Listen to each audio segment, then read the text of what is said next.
Hozir hammada qiziqish uyg'otayotgan Foton'ni Tunland V9 modeliga qisqa obzor olib boramiz.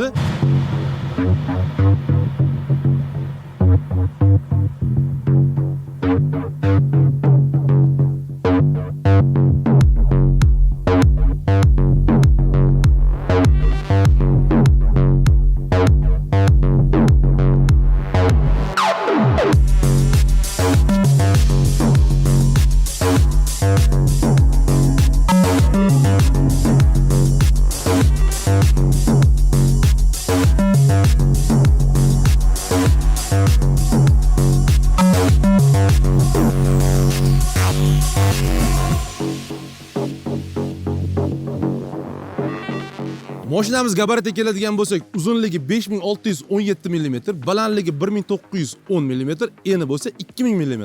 Clearance esa 210-230 mm oralig'ida. 265 ga 70-18 razmerida shinalarimiz. Bu maxluq og'irligi 3 tonna, yuk ko'tara olish qobiliyati esa 1 tonnani tashkil etadi. Yuk ortayotganingizda qulaylik bo'lish uchun podstavkalari ham bor. Bemalol chiqib yukingizni ortaverasiz. Pikapdagi okalarimiz juda ham yaxshi bo'ladi. Yuk ortganingizda aynan shu joyi asosiy qism o'lcham hisoblanadi. O'lchami bo'lsa 1240 mm. Bu degani Europol paddonni bemalol ortib olaverasiz. Kapot ostida esa 159 ot kuchini bera oladigan 2 turbo dizel dvigatelimiz joylashgan, 4 silindrli bir qatorda. Gibrid yozuviga e'tibor beryapsizmi? Mashinamiz to'liq gibridda emas, qisman gibrid hisoblanadi. Ya'ni kichkina akkumulyator bo'lib, u bizaga mashinani balandlikka ko'tarilayotganda yoki turgan holatida qo'zg'algan paytda shunaqa katta maxluqni qo'zg'atish uchun asosiy dvigatelga yordamga keladi.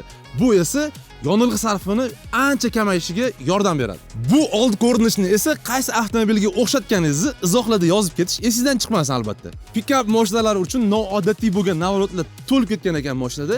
Hozir bir boshdan boshlaymiz. Birinchisi eshikning obshivkasidan boshlaydigan bo'lsak, mana bu joyi koja, bu joyi ham koja, bunisi ham koja, bu yog'i bo'lsa plastmassa. Oldi o'rindiq perforatsiyali koja bilan ishlangan. Undan tashqari oldi o'rindiqni, haydovchi o'rindig'ini 3 ta pozitsiyada saqlash imkoni bor va 10 ta yo'nalish bo'yicha uni yo'naltirishingiz mumkin. Bu mashinaga hozirgi zamonaviy navrotdagi hamma funksiyalarni bitta joyga jamlashdi. Hozir bitta sanab beraman. Birinchisi, men ko'zimga tashlangani Face ID, undan tashqari oldi displey katta, undan tashqari 12 dyumli monitor, rul elektritskiy usilitel, katta tezlikda tog'ga ketayotganimda bu juda ham menga qo'l keldi. Undan tashqari rul chambaragida Tiptronic lipistoklar joylashgan. Multirul, ya'ni cruise control, polasa udержания, adaptivniy cruise control barchasi bor. Mashina 6 ta rejimda harakatlana oladi. Ya'ni Eco, Sport, qor, qum, tog'li yo'llarda va oddiy komfort rejimda. Undan tashqari avto hold funksiyasi mavjud. Bu ya'ni tirbandliklarda, shaharda harakatlanganingizda bekordan bekorga dvigatelingizni ishga tushirib, yonilg'i sarfini kamaytirish maqsadida avto hold funksiyasi ham bor. Hozirgi zamonaviy avtomobillarda uchraydigan.